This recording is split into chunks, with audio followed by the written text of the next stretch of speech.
time to strap in and get ready.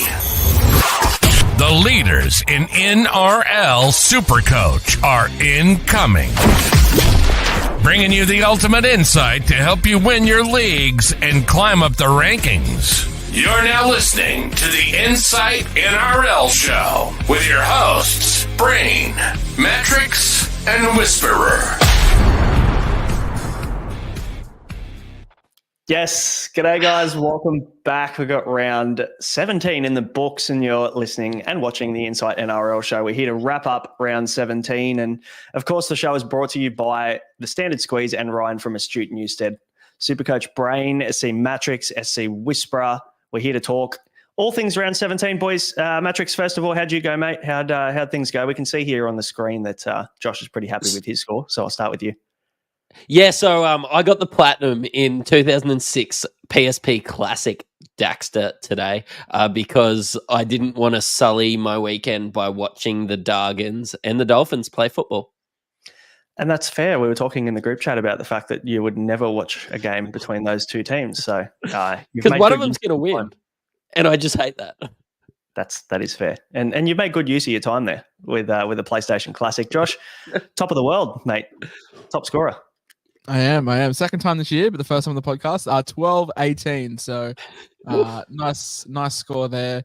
The Dolphins Dragons games was a fucking ball fest. I literally only put bets on that game just to have something to watch in that outcome. And then it wasn't followed up by a crash hot game with the Cowboys and Panthers either. So pretty drab Sunday. And there's only two games today, as well. We only talk about the Dragons and the Dolphins, and we only talk about the Cowboys and Panthers. No, exactly. I don't know what you've been doing the last 2.5 hours, but I've just been, watching that Dream. I've been on my lawn 8 o'clock at night, pitch black. Yeah, do the washing up, get the chores done. I was going to say get the kids in bed, but that's not a thing for you just yet. Guys, let us know. We're live, of course, so let us know how you went this week. Drop your score in the comments. We've got some big ones coming in. We've got Mr. Callio, Insight Unlimited member, 1241, which is a good score. 1291 from Matt Roberts as well, and a few like late 1100s as well. So I'd say, I don't know, what do you reckon, boys? Par, looking at about probably anywhere between 1150 and 1200 this week? No, I think par's 1100. Yeah. There's lots of lower scores, but everybody flexes their big ones. Like I've scored 12-19. I've won 10 of 11 leagues, so I'd imagine that's on the top end. Nice. I'd imagine par's around the 1100 range. Yeah, solid. Okay. Yeah, very good. Makes me feel a little bit better. I've got 1167 and obviously just followed the crowd with the Tedesco captain. Everyone has Dom Young, or for the most part. Most of us have Dom Young. I also copped the Joey Manu injury, as does Mattrix, but Josh, you missed that one, luckily, so you don't have to worry about where he's going. But you've got another guy in your team that didn't suit up this week that you've got to make a decision about next week too. And my backup plan is playing center, so that's fucking fantastic, isn't it? I posted that on Twitter today. I was like, I sold Latrell for Pappenhausen because Latrell was missing 3 of the next 4. But Pappy scored a 30 last week, a nothing this week, probably a nothing next week, and then a buy in 19. So fantastic stuff. As always, great trade plans. Killer. Yeah, absolute killer. And it's the injuries now at this time of the year that we're going to get derailed by, I think, with a few, but hopefully you've got some trades left. Good joke. Guys, if you haven't yet, hit subscribe, hit like, hit follow, do all those things. Let us know how you went in the comments, but we'll rip into these games. Hey, Bulldogs 15, Sharks 14. And I was speaking to Matty before you hopped on, Josh, before the show. And this felt like a real shit game, but then like maybe the last 5 minutes or 10 minutes saved it for me. But yeah, really not much to write home about for either team here. And the big talking point is Nico Hynes with a 48. You're an owner like me, and I think Mattrix has dodged a bullet and going to get him at about a $300K discount. Yeah, I'm just sitting here looking at a 212 break even from this week, and it's going to be even more next week. I saw a tweet floating around. I think he had a 3-round average of something like 30 points, which is absolutely dire. Yeah, so he had a 2, a 68, and then like a 40. So he's got a 3-round average of about 35 over the last 3 weeks, which is not ideal. And it's just Braden Trindle, isn't it? It just seems to be a cancer on him. There's just no way I can start with him next year if Trindle's Full there. Stop. For the Sharks as well, you reckon? Yeah. Oh, yeah. They suck. Just there's cancer. no way that I can just start with Nico next year. If Trindle's there at 6, I just can't do it. Yep, fair call. Cam McInnes, though, 105, good from him. Very nice little game for him. Sione Katoa, the other winger that we didn't buy. This is always the way that it goes. When you buy Ronnie Mulatalo, you can lock in Katoa for nearly a ton, 94 for him. Jesse Ramian with an 86. And then Britton Nickera, very popular buy this week. Mattrix, you buy Britton Nickera again this week? Yeah, I bought him in. I traded out Terrell May, so basically just got me around 19 number and was basically a sideways move. So, yeah. And yeah, some people might have probably maybe adjusted to some news that we saw about Angus Crichton at the start of the week, thinking he might not play. So, a lot of people went to Nickera so that they had a playable number for this one and for 19. But yeah, not to be. Obviously, Gus played, but not the score you would expect. We'll talk about him a little bit later, and be silly of us not to throw this one up on the screen. That Mattrix still hasn't paid his Bolter bet. Thanks, Hamo, for the donation there. Mattrix, when's that? Is that still in the mail? That one? yeah, it is. I just thought maybe we'd have a hit of golf, and I could bring some bolters along, but that's okay. I'll drop them off, mate. It's all a transaction for Hammond, isn't it? Bit rude. Yeah, I reckon. Well, I'm sure he'll be back in the chat to let us know how he went. Anything else for the Sharks, Josh? Anything else that stood out to you? I mean, Eero 48, Ronnie 41. Yeah, no, nothing too much to speak about there. Like Ronnie and Eero just doing what they do without attack. It just comes down to like what you want to do with Eero. It doesn't have the ceiling that Mulatalo has, but is consistent enough to not be an immediate trader, but definitely worth considering. And Toby Rudolph costing the Sharks the game. I know that people are going to put shit on Nico, and probably fair enough, but I think Rudolph gave away 3 penalties and gave away the crucial one to tie the game up. For the Eels, though, I'm going to keep mentioning this one, boys, until it's round 27. But Reid Marty, we got burnt last year, but it seems he is not even back because he's never been at this level, but he's been really good. We keep saying this week in, week out. Looking like a low score 2 weeks ago, 48. Apart from that, has been exceptional for most parts of the season. This week with a 93. Grant missed. JMK's out for the foreseeable future. You're a JMK owner. Can the Reid Marnie be dangled just in front of you and tempt you? I'm a JMK owner in fantasy, not in right. Supercoach. But in saying that, question. If I was a JMK owner and I was okay for numbers for around 19, I'd be very tempted. I think he's a pretty solid buy, to be honest. He could just be your hooker one as well. Like he could just be your hooker one running home. Yeah. If you don't have Grant and if you've got JMK and he's going to be out for a little bit, or even if you're running with a dual cheap hooker, which I've seen some teams still running with like a Danny Levi and Lussick, and have just completely disregarded hooker altogether all season. So that wouldn't be a bad play, but it's just a lot of money, isn't it? Sam Hughes, 65, the saviour, isn't he? Sorry. Every single time we go to trade him out. Are we skipping over Max King? We're just going to abandon our man? Sam Hughes is my king. Yeah, that's true. We're going to start with Mattrix's king. We can come back to yours. I sold the trick this week. You sold Hughes. Yep. Spion. So Sam Hughes was the guy that I was never going to play this week. And then Dylan Edwards is out and, everybody didn't back up. And basically, this week went to absolute shambles. I rolled through with 16, but Sam Hughes, fucking better than Angus Crichton, 900K Angus Crichton. Yeah, well, I mean, the season hasn't quite lived up to Gus's standards, but I feel like every single time I go to look at trading Sam Hughes out, and he was nuff territory very soon. I was even tempted if I needed some cash last week or this week to nuff Sam Hughes to create the money to get up to Gus, which I could have done this week, but he now will regen a little bit of cash over the next 2-3 weeks, and we hopefully can then nuff him out for a little bit of extra money, Josh, which would be handy. Yeah, whenever the chips are down, he seems to deliver and just give you that little bit of cash down he's lost over the last couple of weeks. Matty Burton with a 63, Josh Curran 59. Not back because still scored sub 60, and with 100 break even, it makes it gross. He's going to lose 35K, but Josh Curran, he was a number this week, and that's probably the main thing. But his role just seems so all over the place in this side.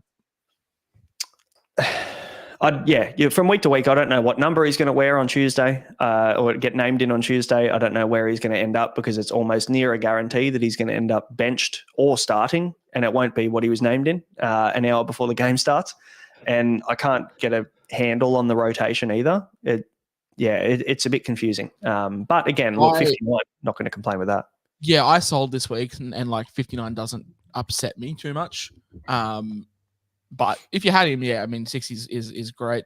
Apart from that, though, Jacob Carraz, 52 at fullback seems probably slightly disappointing. Everyone was cheering Mattrix as soon as we saw Carraz get named at fullback, all us owners, and didn't really deliver. 7:05 on Friday night, once the hour cuts came in, social media was right with Carraz propaganda. And yeah, I'm not an owner, but 52 does feel like a bit of a disappointment. He's not a fullback. Like, just looking at him out there, like, I know that that's not a Supercoach thing, but he just didn't look that good at fullback. So, hey, I'm not surprised after watching maybe the first 10, 15 minutes of that game. But yeah, I bought into it, put the little blue armband on him. And look, at the end of the day, I had the blue armband on Nico, so it's not like, you had a better result than we did, us VCers. But anyway, that's fine. Maybe let's have the conversation now because there's not really much else going on for the Bulldogs. I would like to say, what's his name? Lipoi Hopoi. I just want to say the name just so that we can get that out there because it's a good one. What are we doing with Nico? Ripper. First scenario, if you're not an owner, do you actually are we writing him off? Could you just run with Hughes and Walker, Josh, for the run home? Yeah, that's the thing. I've always been pretty open to being like, why are we rushing Cleary back in? Let's see what happens. And if you don't have Hynes, I wouldn't be running out of my way to pick him up. Like, he had a 202 break even this week. If for whatever reason he does start to find form again, like, we're talking about a guy who still scored 50. Like, we're acting like he scored 13 and is a bum. Like, he still scored 50 in a side that scored 14 points and had a missed field goal in there as well. So look, he's going to drop a lot of cash. He's going to drop 130, 140,000. So he will be low sevens. And with the low score in his average, you're probably going to get him maybe for around 630, 640, which then you're obviously looking to start picking him up. But no, I wouldn't be rushing out of my way to pick him up anytime soon. The goal is for him to probably have another stinker next week and then maybe buy him for 19 if you need the numbers. Otherwise, you can probably just let it go through to the keeper until we do pick up more numbers for him or see better form from him, or maybe not even picking him up again this year because Trindle is not helping him. And Craig Fitzgibbon keeps talking about getting the side back to playing how they were. And the side was playing really good when Trindle wasn't in the team. So, for Supercoach owners, we just pray that he's out. But Nico's obviously down on form. He's down on confidence. Missed the kick to tie the game up, 3 weeks ago? Obviously was dropped from Origin, and the person that replaced him played the game of their life. And now he's had another stinker. So, confidence is obviously low for Nico. Yeah, just missing that field goal to ice the game from in front, and there's a number of different narratives. I think depending on how you feel about Nico, that you can go in that direction. I think a lot of people want to defend him and feel bad for him, and a lot of people are then coming out and just saying, "Well, the guy's on big money and he should be, he gets paid well to make those goals that he missed, or those field goals that he missed." So I don't know whether I agree with you, Josh, on the fact that I'd wait because, do you really want to watch him play the Gold Coast Titans into the Tigers the next 2 weeks and be available for the round 19 major bye? Like, you can pick him up against the Tigers, but fuck, next week's going to be a juicy matchup too. Yeah, of course. I guess this score shouldn't come as a surprise. The Bulldogs have been the second best defensive team in the comp, playing in the pissing down rain, with pretty much all their Origin stars and Stephen Crichton backing up. Yeah, it's scary to fade that, but do you want to be paying $700K for a guy who's got a 3-round average of 40 with a probably staring in the barrel of a monster break even? Probably not. But I do know what you mean there. Titans into the Tigers is a pretty juicy matchup to be looking at. And again, like his break even, I think I saw from Jay Shube, it's going to be about 130, which he can absolutely hit next week. But if you're looking at eye test Mattrix and you're watching him play, there's not really many positives to take from it, and you'd probably fade based on that. It's just we're looking at 2 years worth of data on Nico Hynes and just hoping that he comes. Even fucking 2 months ago, the guy was going like back-to-back hundreds, comfortable 160, 140, 114, 90, and 80, like 2 months ago. I'm just holding SJ sitting there looking at it, just thinking, I'm going to grab Nico at some stage. I just don't know when it's going to be. So yeah, I might even watch him go. I might even panic trade him in, honestly, this week, just because I don't rate the Titans. But having a look at what happened today with the Roosters, how can you not have Nico? And yeah, they lost this game, and the Bulldogs were good, but the Sharks have been great all year. So, like, they haven't asked him to force his hand. Yeah, and they've been winning games, and Trindle's been taking over a little bit more than we'd like. So maybe they're trying to, that Trindle kind of. It seems like Nico's playing that first receiver role, and Trindle's doing a lot more of the playmaking, which is not good for Supercoach. But yeah, if anybody knows a cop and knows Trindle's driver's license or knows his rego plates or something like that, maybe we need to make some contact. So let's move on from this one. Warriors next 32, beating your Broncos 16, Matty. Tamari Martin, the only 100 in this game. Tamari Martin, the GOAT number 7, the new Nico Hynes, I've heard. Yep, He is good. I love Tamari, actually. So, it's good to see him in full flight again. Honestly, not even full flight again. It's good to see him playing the best footy of his career. A Nico to Tomato Martin could be pretty much a borderline straight swap next week, just based off the prices. But yeah, he's averaging something absolutely ridiculous with that SJ. I think he's averaging well over 100 with that SJ in the side. Then a lot of people are actually considering paying $700K for Tomato Martin, which seems ridiculous. But you look at the stats and it seems to be warranted.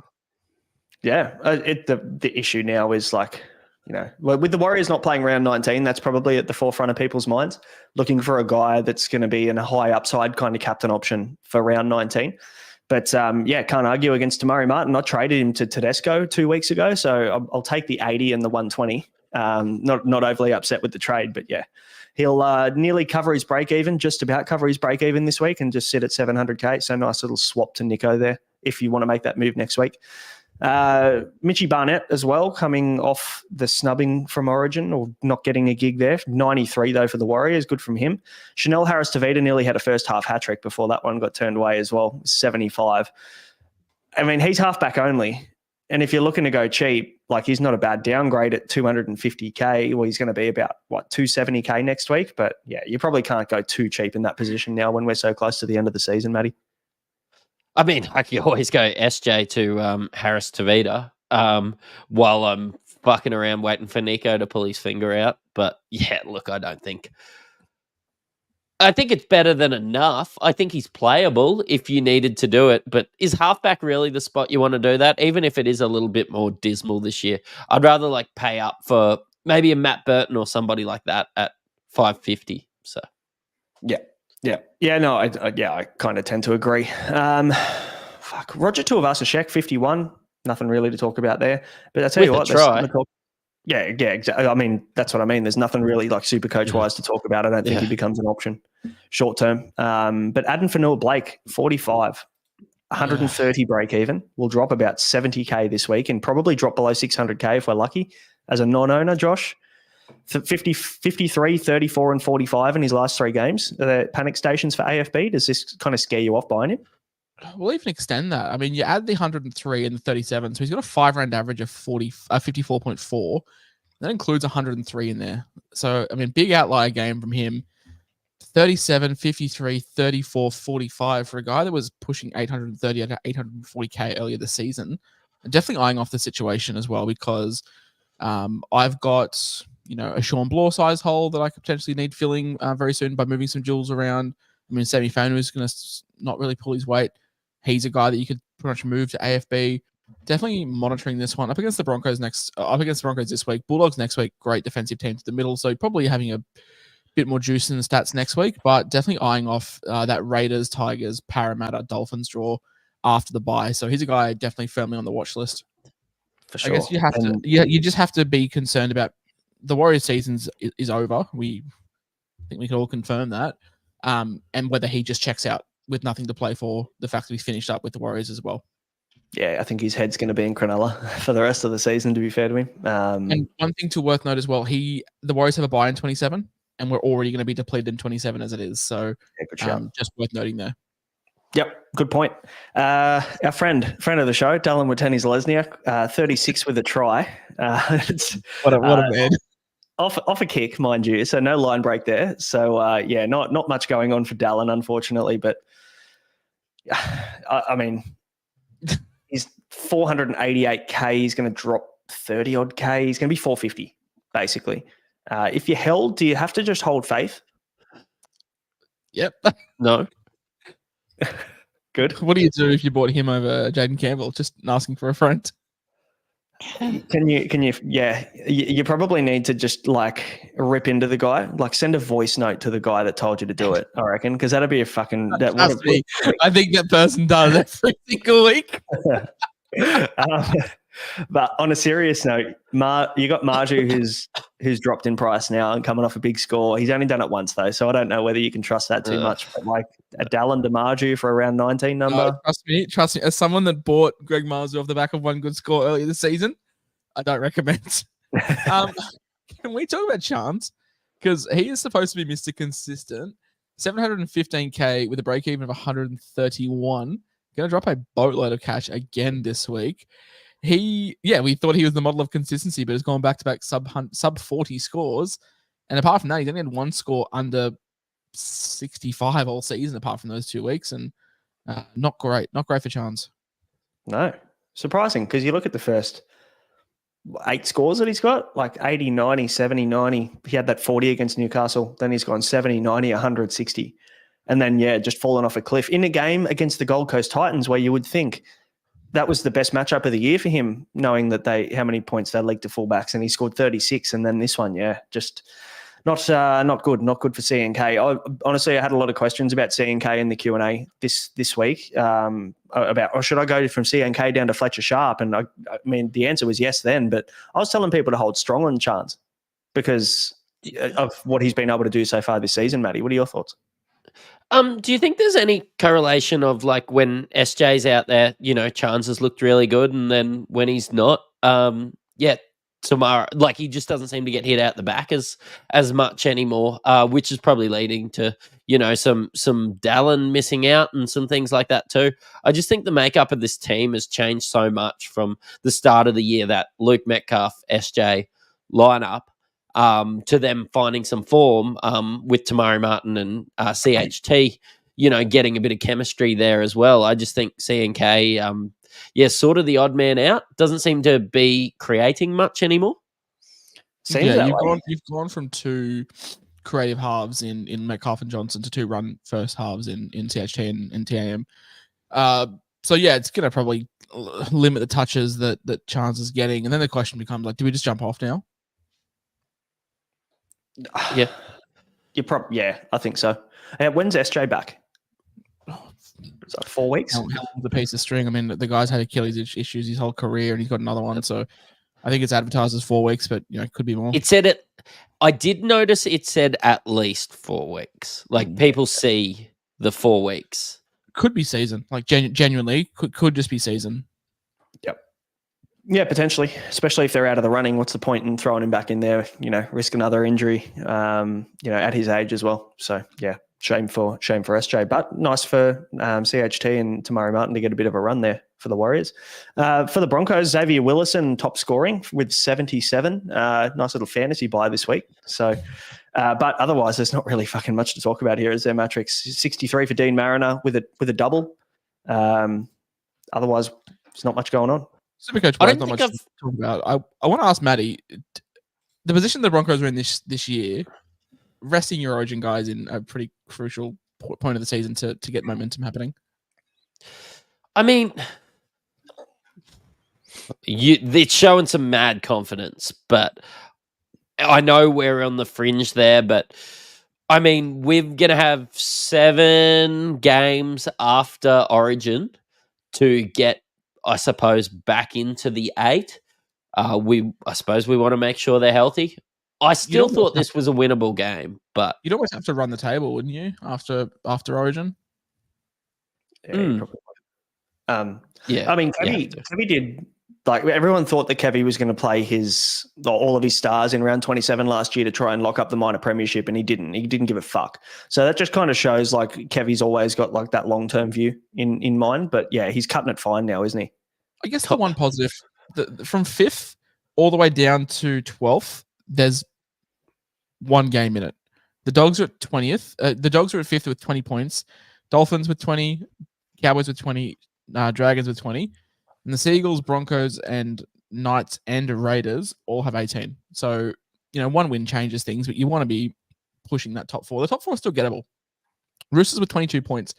They're only 2 games in front of the Broncos. So, and the Broncos still have a bye in their hands. So they're still within touching distance. But yeah, you want to start getting momentum happening. Yeah, for sure. Broncos playing round 19, obviously, and round the tricky round 20. Is there anybody here that you like, Supercoach wise, that could get you through those 2 tricky bye rounds, Matty? There's nobody here that I like. No.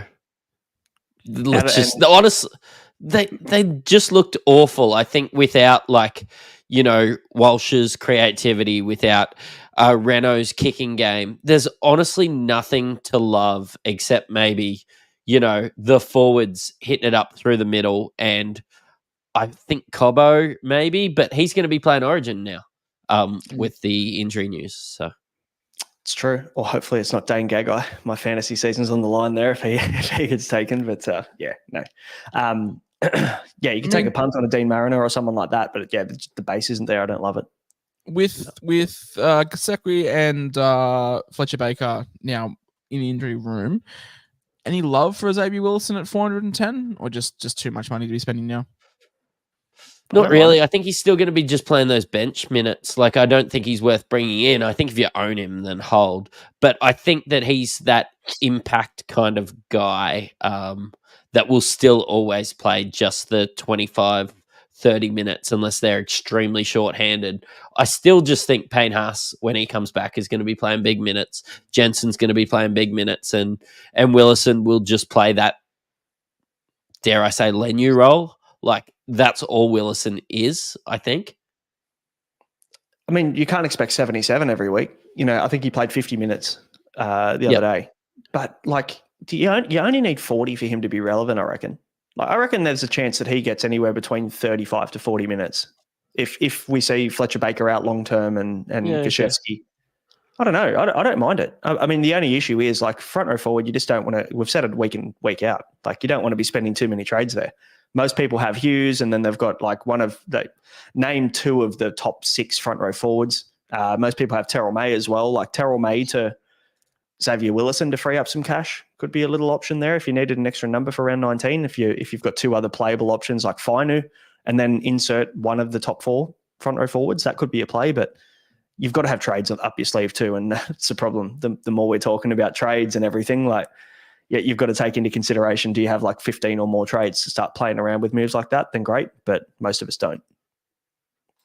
So let's move on. Knights and Eels 34-26. This is the game that buried our bet, by the way. That's my fault. I took the Eels head-to-head and they did not win, which surprised me. But do you want a segue? That's not your best. No, but Bradman best. 130. That was his best. Very good from him. And also Greg Marju, that left edge. Again, the Eels just continue to they just concede so many tries to wingers and centers this year.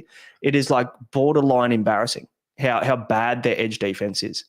So are we just going to now just target? I tell you what, I'll be targeting anytime try scorer against the Eels every single week on the wing. That's for sure. But we talked about Greg Marju. We won't touch on him again. But Fletcher Sharp 61. You can't really jump now with the news around Ponga. Josh, it's probably too close to call now. You're going to get maybe 1 price rise at worst case scenario, then Ponga's back for 19. Yeah, we're just praying that people that I guess have Sharp already are praying that they get around 19 out of him, but even that sounds like it's 50-50 at the moment with Ponga back. The Knights are hoping for the round 19 game, but if not, definitely round 20. So that's the timeline that we're given. And I can't be buying him at all at this point with the information that we have. Yeah, if you got on last week, fine, because he's going to make 120k this week, and he'll have a minus 33 break even next week, from what I've seen. So, every chance to still make another 70, 80k could get you up to 400k in 2 weeks, which is handy. Probably worth the trade if you did it last week, but definitely not a move next week. Will Price, Mattrix, you were teetering on the edge of bringing in good old Will Price, pretty late mid round, were you?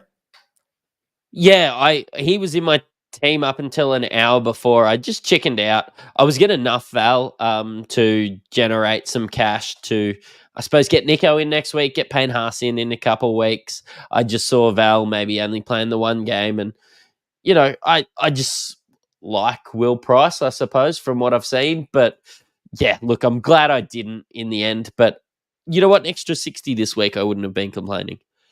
No, not at all. There's one player here that will start to become a question and will probably be in the most traded out players next week, I reckon. Kai Pearce-Paul, 34 points in 80 minutes. Kind of didn't really get involved. Don't post a trade Kai Pearce-Paul out on Twitter, guys. You'll absolutely get slammed for it. Yeah, that's what happens on Twitter, though. If you post something, someone's going to jump on top of you. Doesn't matter what it is. But Kai Pearce-Paul, 34. Is he genuinely a sell now? Maybe I'll ask Matty so that Josh doesn't get hate mail. What do you reckon? Yeah, but I think I'm still going to have to wait for round 19. I probably need his 34 in round 19. It's sad. No, I'd be holding. But yeah, like posted on X, I was like, Kai Pearce, and this was when he was benched. I was like, Kai Pearce-Paul to hit Lukey should be one of the most obvious trades. And everyone was like, you're fucking stupid. This is why you rank so shit. Why would you sell KPP? Blah, blah, blah. And yeah, the bad score happened. It was a nice week to have the bad score, to feel a little bit vindicated. But I think at this stage now, with the Dylan Lucas injury news, with the hammy tightness, we just pray that we get round 19 out of Kai Pearce-Paul, and then we can look at selling him. I think the Knights may have a buy in 20. I'd have to check. They might have a mini buy. They might be a part of the mini buy rounds in 20. But regardless, I'd be moving him on into 21. Yeah, I'd be moving him on. You're going to get 19 out of him, and then, yeah, definitely selling in 21, but probably looking at doing it in 20. Yeah, that's fair. I was always looking at him as like maybe he could be my 2RF5 for the season, and now I think my thoughts changing around that. It's just another fucking trade I didn't plan on using. I've got 12 left from next week, so every trade counts now.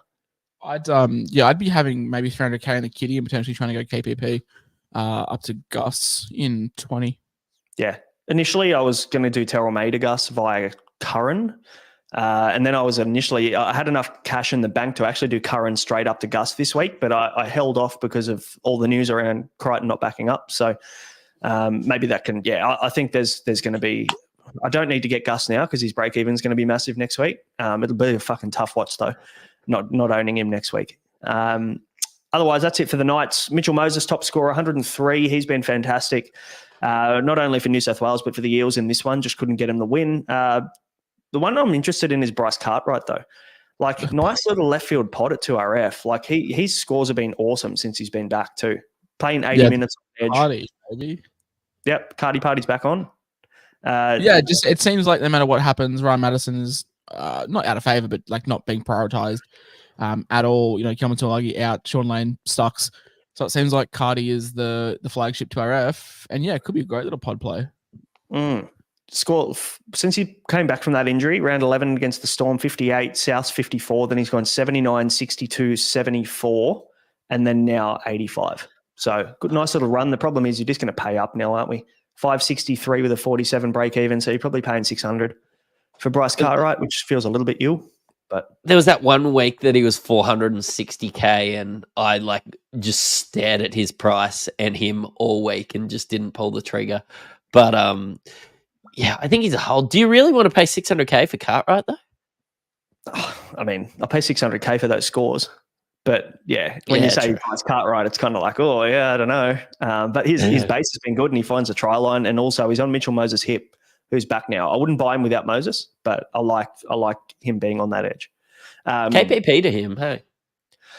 Could be, yeah, absolutely. Jack Edmondson, quick question here: KPP to Gus or Fafita if you don't own? Fafita's another one we've got to talk about. He didn't even play this week, but there's every chance now after Queensland losing. Surely he comes in for Jaden Sewer for Game 3.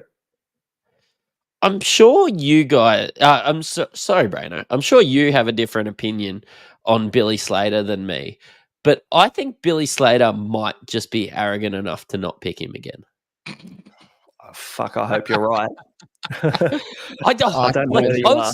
I was just listening to interviews on him, and Billy interviews, and I'm just like, he just sounds like a guy that's just going to be like, No, I've made this decision.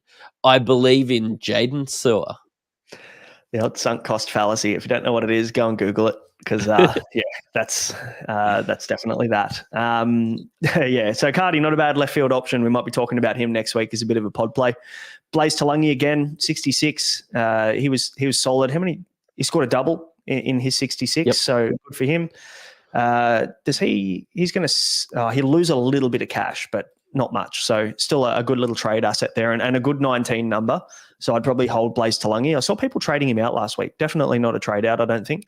Seems to be scoring nearly every week. So hold on to him. Gutho 65. Dylan Brown 64. Ryan Madison 56. I mean, it's not terrible. Like someone's got to benefit from Jermaine Hopwood being out this year. And it's got to be either someone like Joe Offahengawi who got 49 or Ryan Madison who got 56. Is there just going to be a job share there, like a minute share between those two and Nerds? Yeah, I think so. I mean, we were looking at Joho when we heard we were looking at Matto or Joho when we got the Hopgood news. He could be out for the rest of the season. And I think you may have dug up his stats from last year, the year before, when he was found some really hot form. I think he was going fantastic at the Tigers as well before we let him go. I think he was averaging mid-60s. And we hope that maybe we get that role. But it seems like if you're not Jermaine Hopgood, then Brad Arthur's just going to have you in a rotation, sort of a lock by committee. And yeah, I probably just can't touch any forwards from the Eels that isn't Bryce Cartwright, which feels very gross to say, but there's just too much going around. And that includes someone like a Brendan Hands, who only got 28 this week as well. Did play the lion's share of the minutes, but yeah, underperformed drastically this week, which seems a bit of a character. He seems out of character from what we've seen from him when he does start. So maybe it's just a blip in the radar. Yeah, fair enough. I mean, does Mike Acevo interest you again? No. It just seems like they're not going left at all. It just seems like they're just going to Blaze, which is great for us. And you're not paying $650K for Mike Acevo. That's the red hot tip. Yes. So otherwise, let's move on. We've got the fourth game of the week, Storm and Raiders. Would you call this poo slinger of the week? Because this game sucked ass. It was so bad. I turned it off at halftime. Didn't even bother watching the second half. At least this had some like star players. I would probably consider Penrith the Cowboys a bit of a poo slinger. Yeah, actually, that's fair. Yeah, I did like watching Bronson Garlick run around. So, plenty of star players in this one. KO Weeks looked really good too. So, also, yes. I can't give a poo slinger to anyone or any game that has players that I own scoring 67 points. So, I'm very happy that short ball finally delivered. Yeah, so that's fair. That's fair. Jerome Hughes with a 78, pretty well owned at the moment. Brent held Bronson Garlick all of last year. It was insane. And now he started to score well. So, shout out to Brent. Does Ricky Stewart hate Joey Tarpany or does he hate Joey Tarpany? Oh, just play him for 30 minutes and is the best player on the field. And then we just decide to not play him again for another 45 minutes. I don't understand. Like, I put a message in our chat going, Joey Taps 38 points in 30 minutes, sort of fucking jet. I'm thinking, okay, 38 points in 30. He's going to come back for the final 20, 25 minutes and he's going to get probably another 30 and he'll finish on fucking near 70. And then I come and look at his on 48, I think it was. I'm sure there's a couple of people in the chat that follow my player performance bets. And we took Joe Tarpany's overs and it was like 80% of the way through after the first half. And I was like, well, this is going to be an easy collect. And you're sitting there just sweating at me, like, why is he not back on? I even messaged you boys, being like, what's going on? Why is Joey Tarps not back on? I was sweating for money, but you were sweating for Supercoach points. And yeah, it's just ridiculous. Like, I don't really understand why Ricky does what he does sometimes. Like, it doesn't make any sense. Sometimes, you mean all the time. Because a lot of questionable shit going on in Canberra, that's for sure. But Suafalongo with 45 with the goal kicking. So that was a nice little surprise for those that held. But 45 is kind of gross, really. It was pissing down, so you can't be too critical of these guys. But he'll lose money this week, unfortunately, for owners. Not much, but a little bit. Eli Katoa didn't do too much, 51 for him, but. Now, Xavier Coates has gone down with a grade 1 hammy, but it's looking like an extended one because it's his third hammy of the season. And then we also have the world's best 2RF centre wing duel from last year and 100% owned Jack Howarth from the preseason. Oh, I thought you were going to talk about Ken Bradley, our preseason trial hero. Yeah, he was a gun as well. I miss him. But yeah, Howarth is going to be out as well for a couple of weeks. So there's 2 injuries there. Grant Anderson season, baby. Yes. It's Grant Anderson season. If only he played 19, I'd be very tempted. But yeah, he 350K for Grant Anderson could be a play. He could get about 4 to 6 weeks. Who knows? We'll see how that plays out. But sorry, if any of you send to me your trade plans that involve Grant Anderson, I'm not replying. Farlongo did kick 1 goal as well. Hamo, your goose. So it's all good. What do we got? KO Weeks, Tarpany. Otherwise, yeah, not much else going on. Smithies, fuck, you can move him on now. I could not want less to do with the Raiders. How much did Corey Horsburgh score this week, boys? Yeah, well, he won't be scoring many at all. Scored 6 weeks in reserve grade. What a tough guy. Just full on punching a 20-year-old who has his hands up, laughing at you. What a tough man. So dumb. Corey Horsburgh was playing Origin Origin talks last year. Like, what the fuck? Is that his career or pretty close to it? Like, he had that big blow up a couple of years ago. When he left the field in tears, if we remember that. And then he's had this happen. Like, oh man, I don't really know. Going on upstairs for Corey Horsburgh, I think. Hopefully he's all good. Hopefully he's all right. But yeah, anyway, we won't be seeing him for a while, that's for sure. So we don't have to worry about factoring him in to our Supercoach plans. But otherwise, that is the Storm and Raiders. I don't really want to talk about either of these teams moving forward that much more. So, are we doing lines for the Storm? Oh, it's so hard to know. Like, we haven't seen all of their stars together, like, much at all this year. No Munster. Pappy's been in and out. I think Munster, Hughes, Papp, and Grant have played 1 game together in like 2 years. Yeah. And that's the thing. How much can you rely on Pappenhausen to be fit? With now this heel injection didn't go as well as they were hoping as well. So there's now a risk he might miss next week. Great news. Fucking hell. Yeah, you pretty much have to move him, don't you, if he doesn't get named? Yeah. I don't know. Like, to who? So like, there's no one. Yeah, I don't know. A centre wing turbo. Yeah, can they delay the dual position changes just like 2 or 3 weeks so that we can get turbo at centre wing? That's what we need. Can you imagine? I've never seen a bloke go from 0% to like 80% owned in a matter of 2 weeks. Legit. Before we cover the rest of these games, we've got 3 more games left. Of course, the show is brought to you by the Standard Squeeze, helping you drink responsibly and conveniently. Josh on the beers tonight as well, which is very rare. So savor it, enjoy it, guys, and maybe ask him a few spicy questions. He might be more inclined to answer them. But as you can see on the screen, Mattrix has got his little combo pack there, and he's just waiting for a Hamo message to tell him to scull it. But we don't have to ask Mattrix twice, so he'll do it anyway.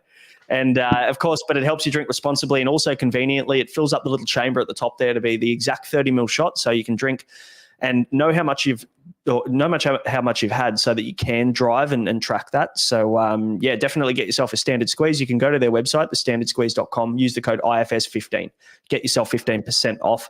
I do think that if you get on the website tonight, they might still have 25% off the end of financial year sale, and I think it might end like midnight. So yeah, get in quick. And if you don't get on tonight, you're gonna get your tax return very soon. I think a worse way is to spend your money than absolutely. Go and get yourself every color 4-in-1. You got the blue one, they got the black one, they've got but they've got an orange one as well. That was very interesting. Yeah, they've got orange ones. They've got pink ones. I got a pink one floating around here somewhere.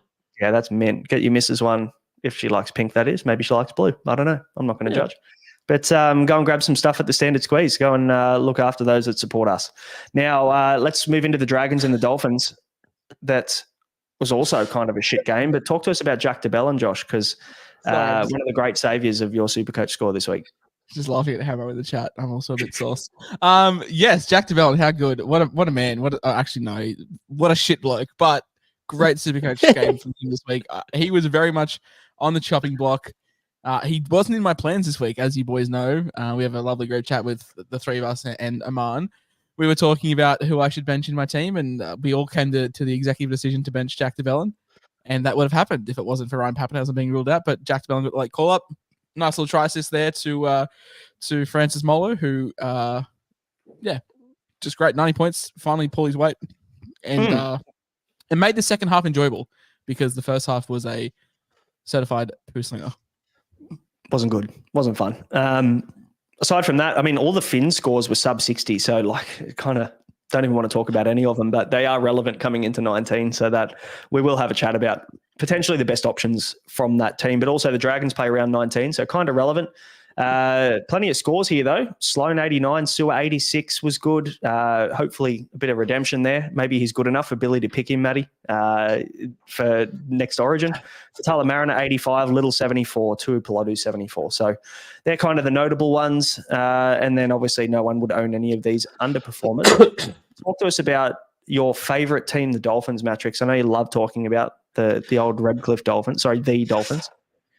Mate, you've been in my DMs this week. So when it comes to Fanatesi New, I can tell you a few things. And him being second.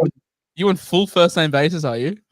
Yeah, we're tied. You're going with the I tell you government. what, after all those years in Brisbane, me and Fanatesi, we tight. And on my bingo card was not him the second top score today. So you know what? Kudos if you had that on your bingo card. He won't be in your Supercoach team. He is probably in 3 Supercoach teams in the country. 2 people traded him out this week. But Thank you for that. but look, but Max Plath, you and Aitken, you can expect this because even in a bludger, they still did pretty well.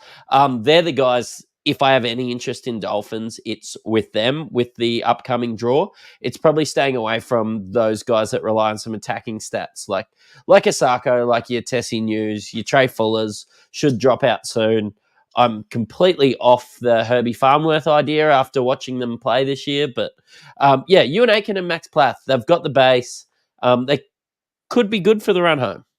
We love Yeah, Max I like Plath. the Aiken. We're not having a bad word said about Max Plath. Oh, I rate him.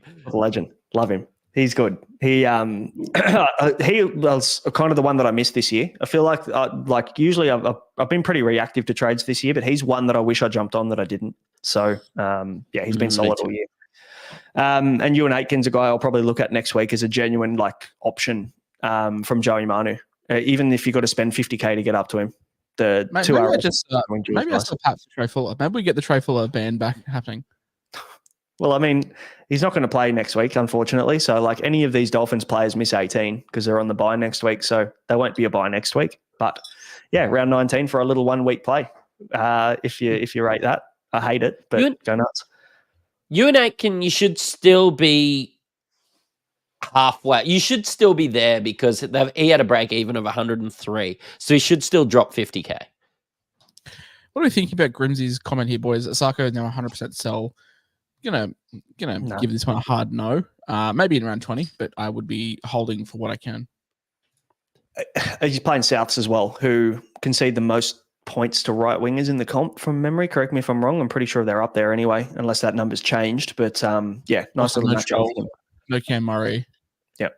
I think if you own him, he's a hold. I just don't think he's a buy. Oh, I'm absolutely not buying him at all. But definitely, I'd be holding for around 19, unless you're stacked for numbers. Then sure. Yeah, I think he's a fade probably now. But I agree with you. Herbie Farnworth, no, even though he has been good of recent, probably the last, 46 weeks, he's been much better than he has the rest of the season. I mean, we're looking at 121, 70, 80, and then back to 50s again. So, to Peter Pangai Junior boys on the bubble, making sure we're adding him to the watch list after his 32-point performance. There was someone on here that wasn't that keen. I can't remember who that was. Maybe it was me. But you two seem to be very, very trigger happy with TPJ. But looks like just back to normal TPJ things. So he hits better than Corey Horsburgh, I'll tell you. Sorry. You're a Joseph Manu owner, correct? And you paid $800K for his 25 points. Yeah, I'm stoked. You could just get TPJ for $500K less for the same true. output. More output.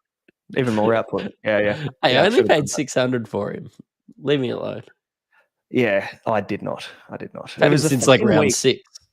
I was never buying him. It was the week that Teddy got called up for fucking Origin because Dylan Edwards was down and midweek, and I'm like, I had Teddy in my team, and the only option I could move to was to go to Manu and captain Manu that week, and he got like 40 at fullback. So shout out to Joey Manu for doing sweet fuck all for me for about a month. What is with the Roosters always playing the last game of the round? I want to put a vice captain on Dom fucking Young. Yeah. Seriously, I need to talk to the NRL, whoever draws up the draw. I'm sure it's an architect. I'm sure it is. Let's move on to the second last game. Certified poo slinger of the week. Josh. What is this? Honestly, this game made me actively depressed at halftime. I'm just like, what are we watching? What is happening? I'm not depressed about Liam Henry scoring 68 though. Miss him so much. Yeah, I traded him out like 3-4 weeks ago, and I think I traded him to Joey Tarpany.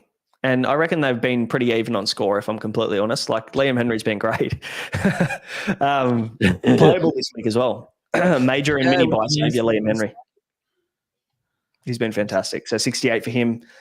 Fisher Harris, 66. Otherwise, I mean, Supercoach relevant players here. Isaiah Yeo came off the bench for a 55. So probably, a little bit disappointing. When I think of Isaiah Yeo, I don't think of bench impact.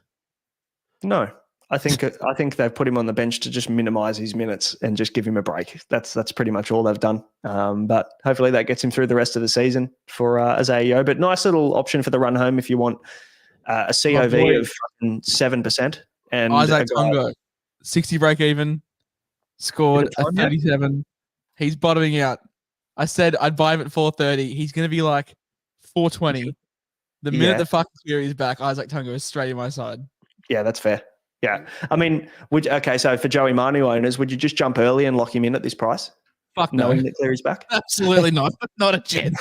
If you're playing this game seriously and you care about your rank, not a chance. But me, fuck it. I rank 20k. Just go with it. Fuck it. I'm also quite sourced, so fuck it. You could also just trade him out to that and then spend the money elsewhere and just leave him sitting there. Like at 400k for a center wing, you don't need to play him.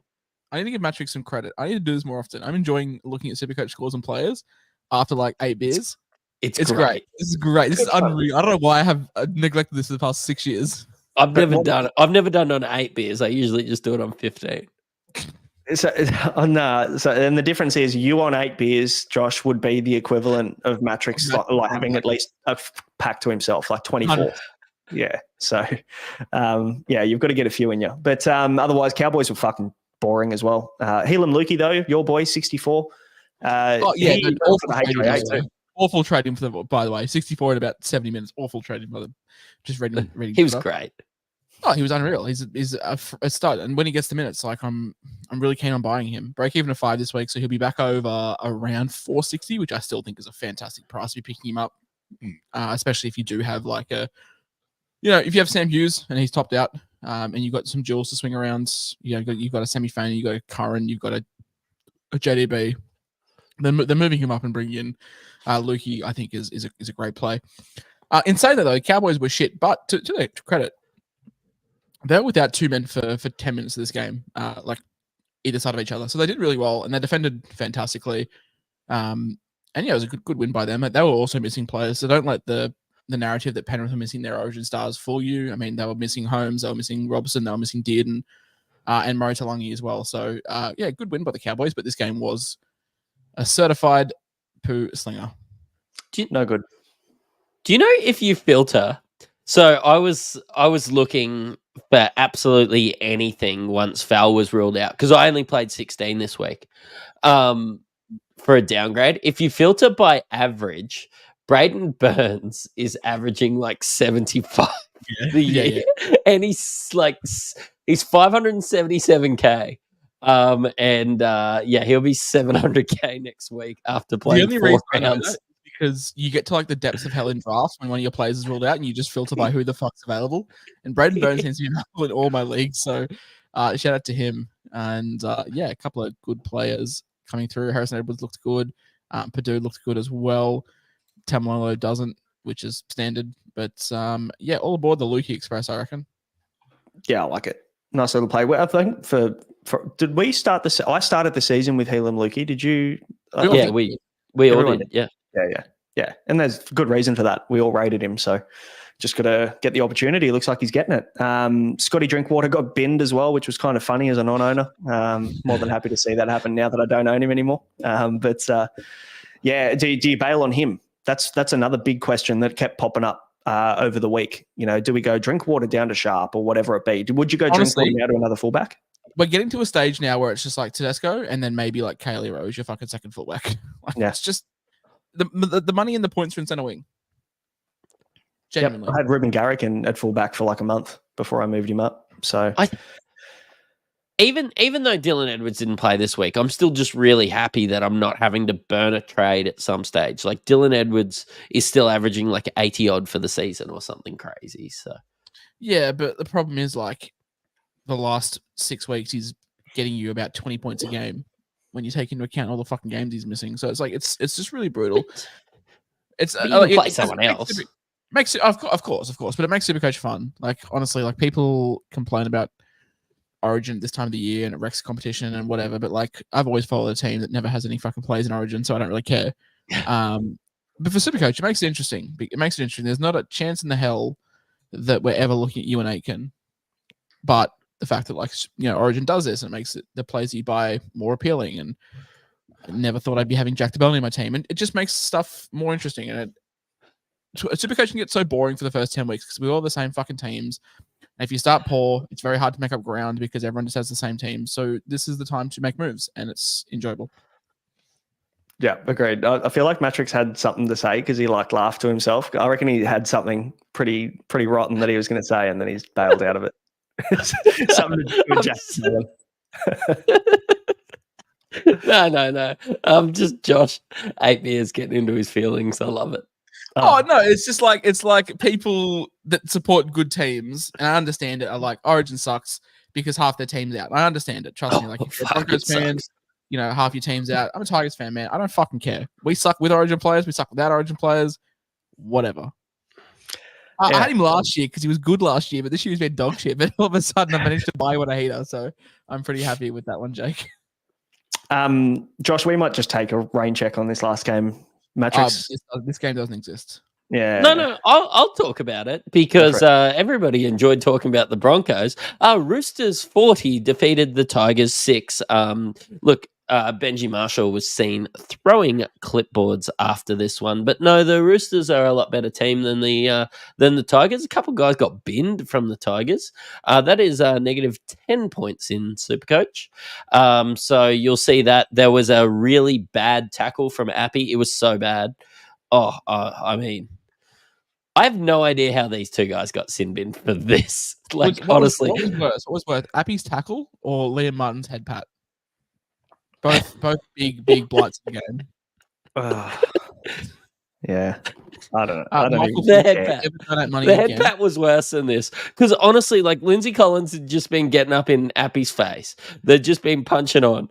And then like Appy used every ounce of strength he could use to try and take out one of his calves and just lifted him a little bit too far. And Michael, it wasn't even above the horizontal. It was like, Michael, if you ever send us money again to sprout Jaden Sullivan propaganda, I will personally be very upset. Because you were going to say personally pay it back. Actually, I'm not going to do that. We have to read this out, but I do not support it. I'm very thankful for $5. Go fuck yourself.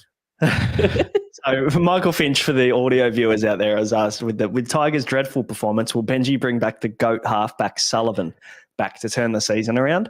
Michael, flick us your BSB and account number, mate. I'll send that $5 back for that comment. Thank you. I actually think a better call than Sully coming back is just Benji running out there. What's he 30? I'm not against that either.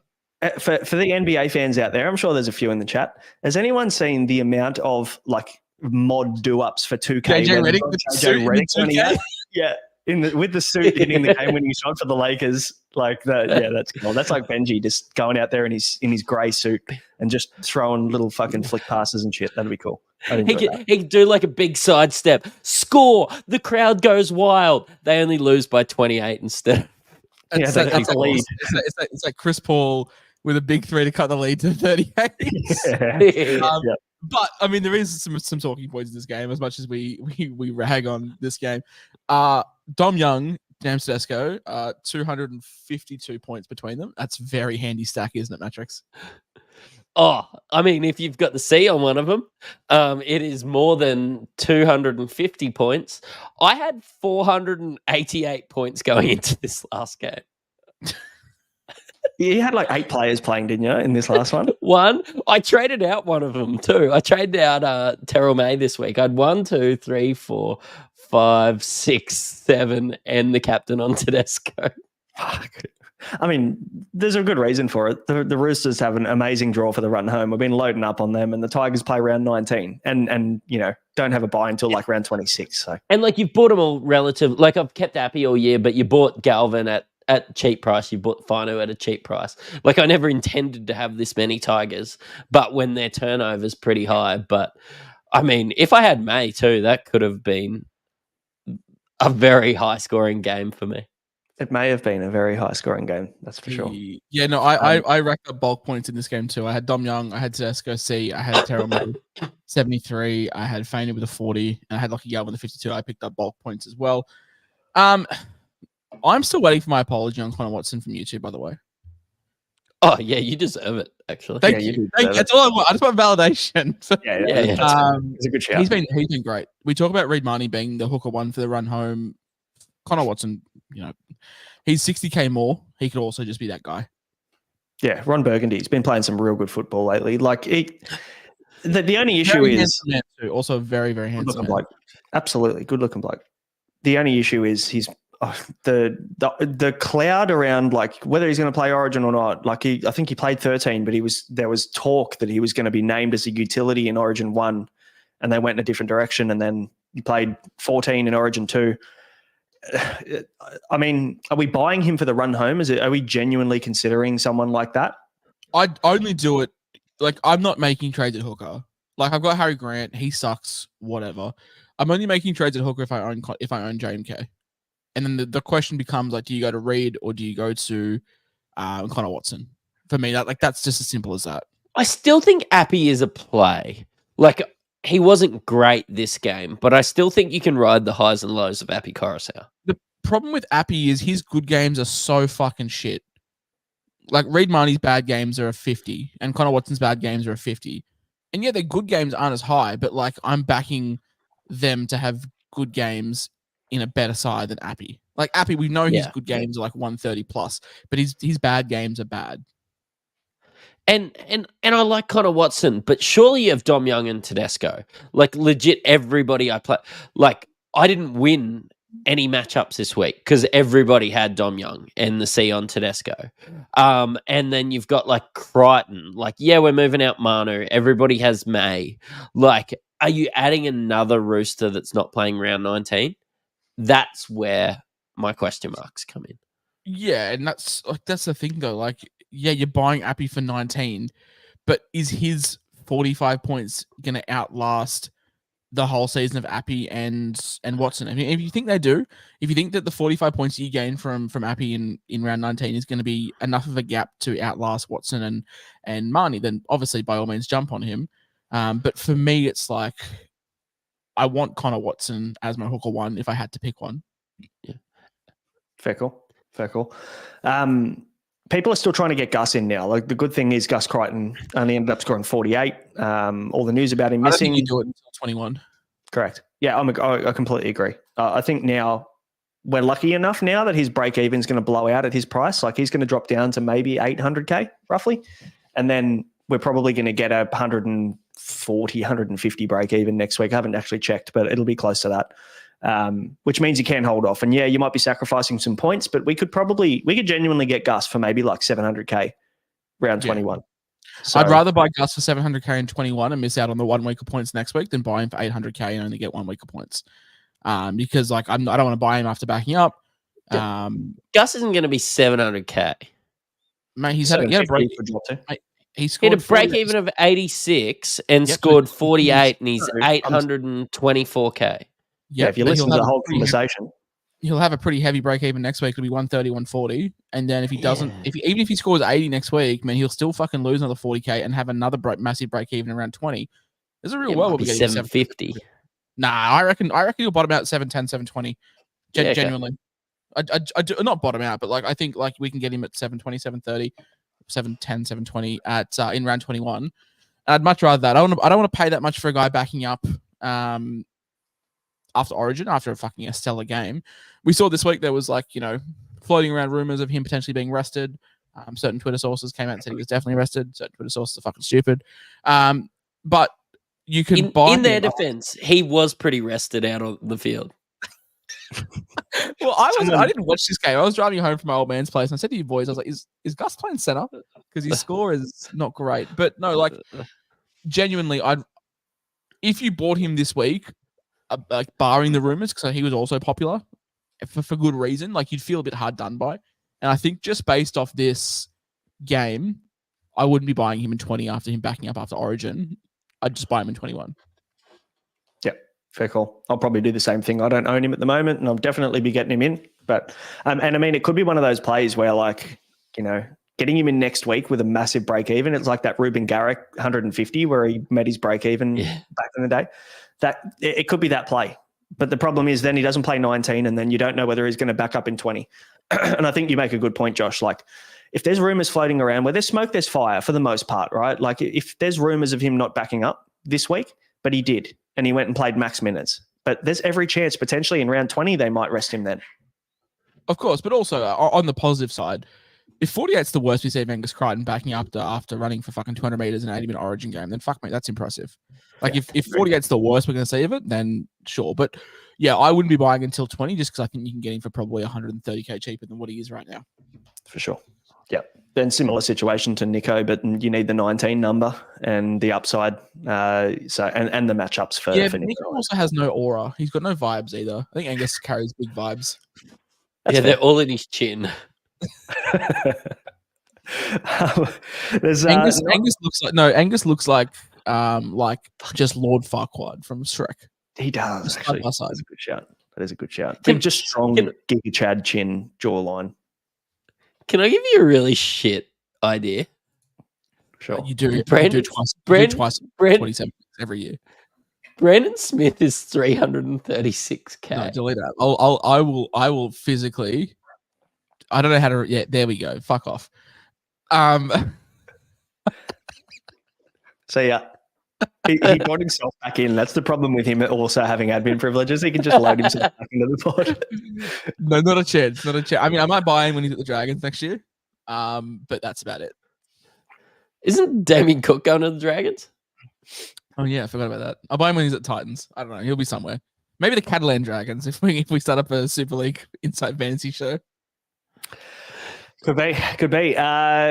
Thanks to Gabe and Ben Vidini for the donation. We saw the other one as well, mate. It's starred, ready to go. But round 21 going with SJ and Kieran Foran in the halves. Out of cash. SJ had a stinker last time, lost 100k.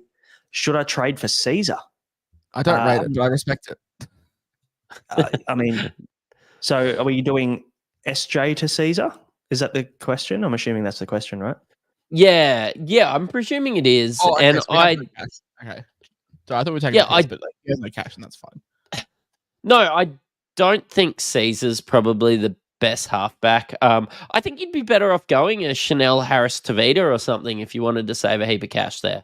And it's not sexy. It's not, but he's going to bang out 50s and he's 300k.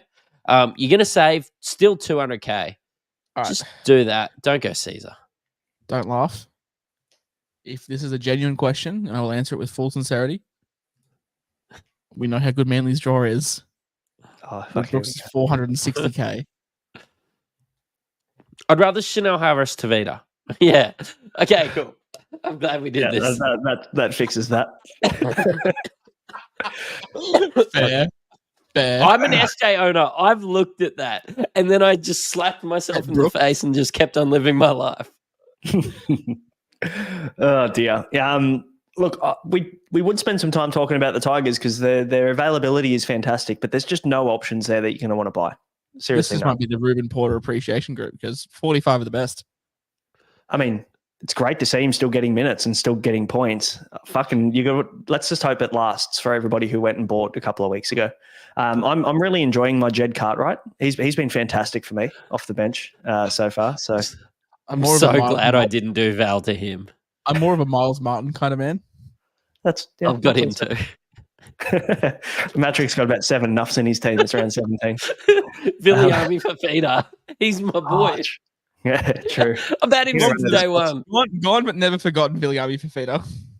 Yes. Even he couldn't even get the car parking spot at the Dragons when he made his debut. They made him drive down, and because they didn't have any car park spots left, he had to drive his car back up to the sped, like the pleb car park. He drove down just for the Instagram, and then camera like, all right, you do a Yui now and get the fuck back up. Yeah. You're only going to be here for 1 week, mate. Back up there. That'll do, I guess, for the Tigers. Like, just quickly, shout out to Aman who floated the idea of Brett Naden as an option in our chat. That was a joke, right? I fucking hope so. If Aman was on the pod, maybe we should invite him onto the pod just to remove him, because that is worth removal. We'll message him like, hey, man, we've got a really cool idea for a 4-man podcast. He's like, all right, cool. And then when we get him in here, we just kick him out. No, we get him in there. It's like, hey, guys, so the first topic is Brent Naden, and he opens his mouth and we just boot him and just keep on moving. Shout out to Aman. He runs a good podcast. Go and check him out over there. I'm sure everyone's heard of him. Loves a beer at Magic Round. He does. He does. Can we talk about Manly very quickly? Because relevance, right? News come out during the week that Turbo is going to be returning at centre now. And not talk about this because this has ruined all my fucking plans. Well, I mean, I traded out Tolu Kola in fantasy this week and couldn't reverse it by the time I found out that news, which I'm fucking spewing about. But he's been confirmed to be going back to fullback, which means I'm assuming Lehigh Hopewadi will be dropping out of the team. Shout out to Phil. Shocked. And Tolu Kola at fullback's an interesting one as a little bit of a pod play. I mean, you're talking about Isaac Tungo when Cleary comes back. Kola is he around the same price?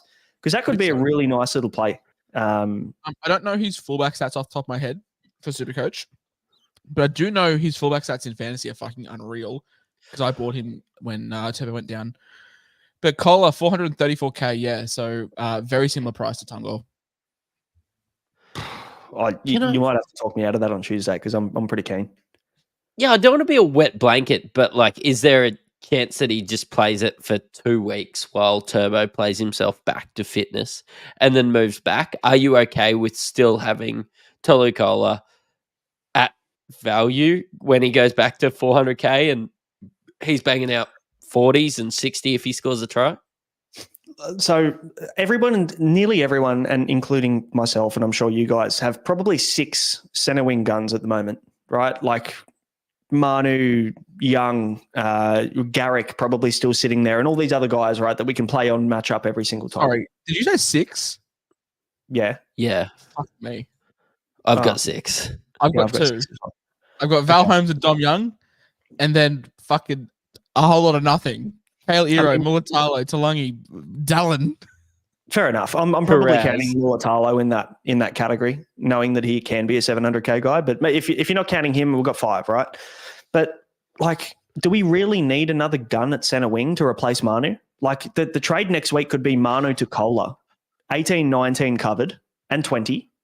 And if they keep Turbo at centre and Kola plays fullback for the rest of the year, you have a genuine playable option at centre wing every week.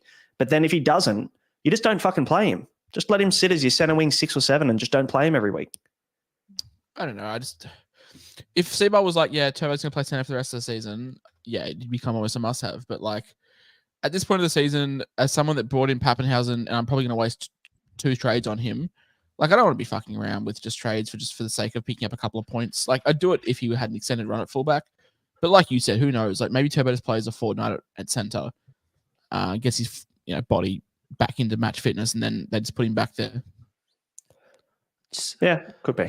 We don't know. I just don't know if I can make enough money going Manu to Kola to do all the other trades that I need to do. Which I do have an effective free hit here because I'm still holding David Armstrong, so I've got a free hit on any random X fucking center. So I might just stick with my guns and go Tungo, but yeah, I don't know. Okay. Last question for you. David Fafita, if you don't own him, would you buy him next week? No. No, I think. Well, it depends when the Origin team's named. But He's also got no, I he's also don't. got 105 break even. Like we can just wait. I think there's too much uncertainty. That's fair. I think, but I mean, is he a guy you're going to want to get for the run home? I guess that's the question. Yeah. Which is yes. You want him. You can try and get him cheaper though. My answer right now is no, just based on the fact that I think Billy does pick him. If Billy comes out and says he is not playing, I will pick fucking Corey Horsburgh from reserve grade suspended over David Fifita. Then yeah, of course I'll go out and buy out on my way to buy Fifita. He's been a stud. Like this, fuck me.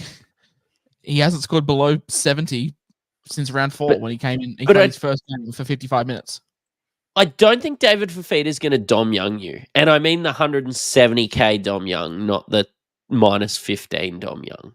Like, I don't think he's going to come out and score 170 and cook you. He's just, you're paying, especially with that 100 break even, you're paying for an 80 and you're going to get an 80. I think that you could forego it depending on your other trades. The thing is, though, like, the Titans have been dog shit. He scored 57 in the week that he came back from injury. And then just listen to this. 81, 71, 86, 126, 84, 98, 89, 86, 81, 84. That was hard to read sourced. But, like, he has been the epitome of consistency. 71 is his lowest score since he's come back from injury, barring that first game. Like, he's been fucking unreal. You want him. You've got to move mountains paying for that to get him. The run home is not the greatest. Newcastle in your head-to-head grand finals, Roosters in your semi-finals, Dragons in your quarters, and Sharks in your qualifiers. So if you can have a good team in 25 for your head-to-head grand finals, then fantastic. He plays the Panthers in round 27. We're probably going to rest half their team. I reckon Fifita's matchup proof. I don't give a fuck who he's playing. Yeah, yes. Doesn't bother me. I've got him, so I don't have to worry. I'm pretty happy to have him, but yeah, I think wait until 19 to know whether he's going to play, because you don't want to buy him next week and then you get 1 out of 2 weeks for him.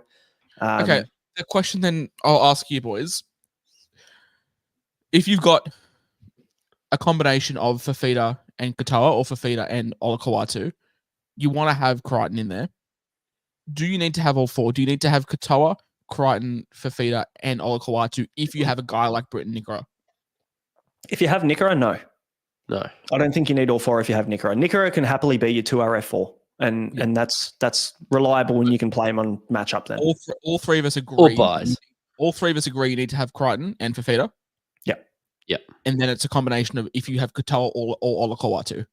Yep. What if you have Katoa and Olakau'atu and then one of Fifita or Crichton? Do you need the other? Do you need the other primo?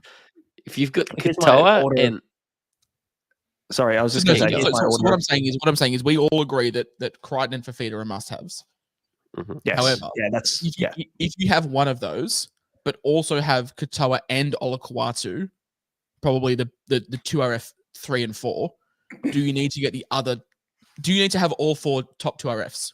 Is what I'm saying. I don't think you do. No, not all 4 top 2RFs. No, I reckon you need 3 out of the 4, and then Nikora or someone of that caliber. Someone you can rely on and play on matchup. Because again, if we've loaded up at center wing, most of us have 2 decent halfbacks we're going to probably want to play more often than not. You might even have 2 5'8s. You might want to play Galvin one week because he just scored 52 in a flogging. So like Galvin's reliable every week. And then also be a 5'8 one, genuinely. Yeah, like he just, and that's I've been saying this in every podcast, boys. Like we keep saying that, like, oh, Galvin's only the 5'8 11. But the points between him and 4th is like 3 points. He's solid.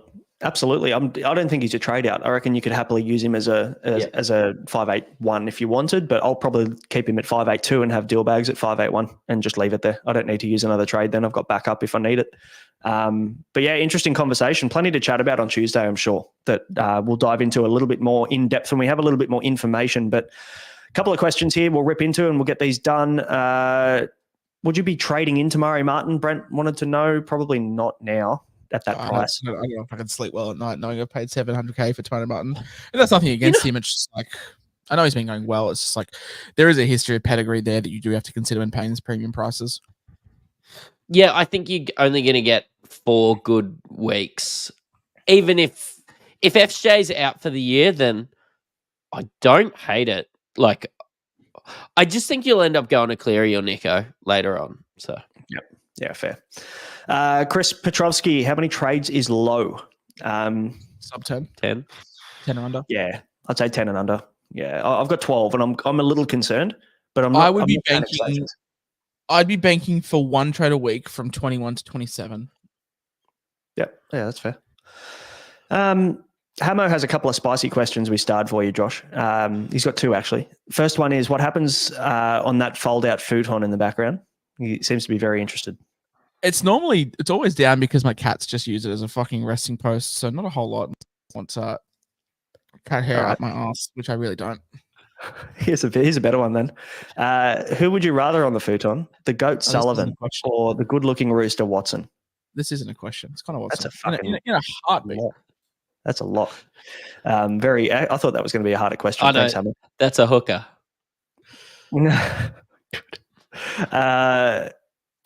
Ange, this is a big shout from Ange. Aman is the Viliami Fafita of this chat. That's harsh. That's very harsh. I mean, Aman's got the bigger following than all of us, to be fair. Minus Josh individually, but yeah, that's tough. We'll pass on the message though, Ange. We'll let him know that you feel that way. I'm sure he'll love that. Make you feel any better? They consider me the Brandon Smith of the chat. Ange, so. Yeah, maybe not. There's a few other names I'd use. Corey A wants to know.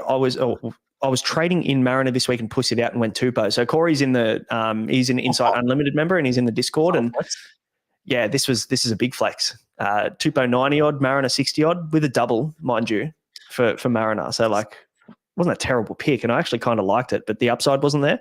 So good little flip there at the last minute. That's as good as selling a house, I'd say. Just about, isn't it? Shout out to Corey Athenate's Real Estate. Jake Lindsay with the last question. I've got Gus, Fifi, and Nicola. Is Ola or Katoa worth bringing in? And that was the question that we probably just answered, wasn't it? Yeah. So like, I think you need 4 of the top 5. You don't need all 5. So probably just whoever take your pick. And you've also can I double down? Sorry, you go first. No, you go. Can I double down and say, if you didn't get Nicola this week, I don't think he's a buy. I think he was definitely a buy with that 3 break even. And yes, he scored 80, but now he's going up into that 650 territory. I think you just go Olakuatu. If you didn't get Nicola this week, hot take, you wait until 21 and get Cam Murray. Yep, like that. It's not a bad shout. Or some good stuff every now and then. You buy the GOAT. Heal Lukey. Yeah, save some cash. I think we're going to need some money in the bank very soon, I reckon. So not a bad shout. All right. That will just about do us. Aman's in the chat as well. So Ange, shout out to Ange. Oh, she's still here. Really, we got Billy Army Fafita in the chat, boys. He's acknowledged that one. Good shout out. Thanks, Ange, for that one. And Aman for being a good sport. I was the only one that made it through the podcast without getting booted, so I'm going to quickly end this one now before you guys kick me out. Thanks for. You've listened to an Insight Fantasy Sports podcast. Cheerio.